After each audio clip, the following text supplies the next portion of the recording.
చూస్ country delight, live better. ఇప్పుడే country delight app ని download చేసుకోండి.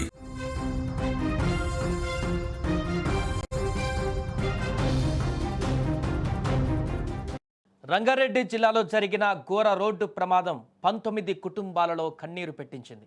తెల్లవారుజామున నిండుగా ప్రయాణికులతో బయలుదేరినటువంటి ఆర్టీసీ బస్సుపై అతివేగంతో వచ్చినటువంటి ఆ టిప్పర్ లారీ మృత్యువు రూపంలో విరుచుకుపడింది. విద్యార్థుల చదువుల కలలు, ఉద్యోగుల జీవితాలు, అనారోగ్యంతో ఉన్న వారికి చికిత్స ఆశలు, ఇలా ఎన్నో ఆశలు ఆ బస్సులో ఉన్నాయి. కానీ ఒక్క క్షణంలో 19 మందిని బలి తీసుకుని ఆ ఆశలన్నింటినీ కూడా కంకర కింద సమాధైపోయాయి. ప్రమాదం జరిగిన తీరు చూస్తే గుండె తరుక్కుపోతుంది. టిప్పర్ బస్సును ఢీ కొట్టడమే కాకుండా ఒక్కసారిగా దానిపైన బోల్తా పడింది. టన్నుల కొద్దీ కంకర ఆ ప్రయాణికుల పైన పడింది. దీంతో ఆ కంకర కిందే సమాధిగా మారిపోయారు చాలా మంది. ఊపిరి పీల్చుకునేటువంటి అవకాశం ఇవ్వకుండా క్షణాల్లో అంతా అయిపోయింది. కంకర లోడు కింద నలిగిపోయి ఊపిరాడక విలవిలలాడి నిండు ప్రాణాలక్కడ కోల్పోయారు. ఈ దుర్ఘటనలో మరణించిన ప్రతి ఒక్కరిది కూడా ఒక్కొక్క కన్నీటి గాథ. తాండూరుకు చెందిన వెంకటమ్మ ప్రసాద్ దంపతుల కథ ఇప్పుడు అందరినీ కదిలించింది.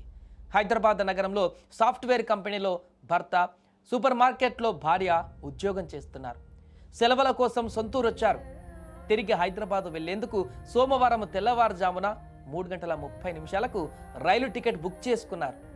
చివరి నిమిషంలో ప్రసాద్ ఒక్కరే రైలెక్కి వెళ్లారు. కానీ వెంకటమ్మ మాత్రం ఆర్టీసీ బస్ ఎక్కి బస్సులో ప్రయాణం అవుదామని డిసైడ్ అయి బస్ ఎక్కారు. మీర్జాగూడ వద్ద జరిగినటువంటి ఈ ప్రమాదంలో ఆమె మృత్యు ఒడిలోకి చేరుకున్నారు. ఒక్క రైలు టికెట్ ప్రసాద్ ప్రాణాన్ని నిలిపింది. వెంకటమ్మ కూడా భర్తతో రైలులో వెళ్లి ఉంటే బతికి ఉండేదని ఇప్పుడు బంధువులు గుండెలవిసేలా రోధించడం స్థానికులను కలిచివేస్తోంది. ఇలా చదువుల కోసం నగరం వైపు వెళ్తున్న యువతీ యువకులు, పనుల కోసం పట్నం చేరే చిరుద్యోగులు, చికిత్స కోసం పరుగులు తీసిన నిరుపేదలు, అందరి జీవితాలను ఆ కంకర లారీ ఛిద్రం చేసింది. ప్రమాద స్థలంలో రక్తపు మరకలు, ధ్వంసమైన బస్సు, కంకర కుప్పల కింద ప్రాణాలు కోల్పోయిన వారిని చూసి పోలీసులు సైతం కన్నీళ్లు పెట్టుకున్నారు. అక్కడ కళ్ళకు కట్టినట్టున్న ఈ విషాదం మృత్యువు ఎంత క్రూరంగా ఉంటుందో మరోసారి నిరూపించింది. ఒక్క ప్రమాదం ఒకేసారి 19 కుటుంబాలలో తీరాని శోకాన్ని నింపింది. ఇప్పుడు ఆ శోకానికి సంబంధించిన కుటుంబాలలో బాధను వర్ణనాతీతంగా మారినటువంటి సందర్భాన్ని ఒక్కొక్కటిగా గుర్తు చేసుకుంటూ చాలామంది ప్రజలు కూడా తల్లడిల్లిపోతున్నారు. 2 తెలుగు రాష్ట్రాల వ్యాప్తంగా కూడా ఈ యొక్క భారీ ప్రమాదం పెను విపత్తు లాగా మారిపోయింది. ఆ యొక్క కుటుంబాలలో నెలకొన్నటువంటి తీవ్ర విషాదాన్ని గురించి తెలుసుకొని వారు కూడా ఆవేదనకు గురవుతున్నటువంటి పరిస్థితి నెలకొంది. ఒక కుటుంబంలో 3 బిడ్డలు, ఇంకో కుటుంబంలో తల్లిదండ్రులు, ఇంకో కుటుంబంలో పిల్లలను కోల్పోయి పూర్తిగా చిన్నాభిన్నంగా మారిపోయాయి ఆ కుటుంబాల పరిస్థితి. ఈ యొక్క ప్రమాదం ఒక్కొక్క కుటుంబంలో ఒక్కొక్క పరిస్థితి. ఒకరు రైలు మిస్ అయ్యి బస్సులో ప్రయాణం, ఇంకొకరు నైట్ వెళ్లాల్సింది పొద్దున ప్రయాణం, ఇంకొకరు హాస్పిటల్కి వెళ్దామని ప్రయాణం, కాలేజీలకు వెళ్ళేటువంటి ప్రయాణం. ఒక్కొక్కరు ఒక్కొక్క పరిస్థితులలో ఆ యొక్క బస్సులో ప్రయాణాన్ని కొనసాగించారు. కానీ ఆ బస్సు ప్రయాణమే వారికి చివరి ప్రయాణం అవుతుందని కూడా ఎవరు ఊహించలేదు.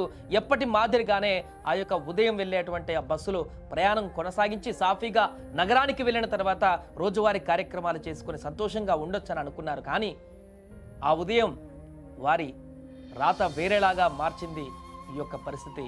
ఈ భారీ ప్రమాదం వారి యొక్క జీవితాలను ఛిద్రం చేసింది, చిన్నాభిన్నం చేసింది, వారిని ఈ లోకం నుంచే శాశ్వతంగా దూరం చేసింది. దీనికి సంబంధించినటువంటి ఒక్కొక్క అంశాలు ఇప్పుడు చాలామంది 2 తెలుగు రాష్ట్రాల ప్రజలను కూడా దిగ్భ్రాంతికి గురి చేస్తున్నాయి.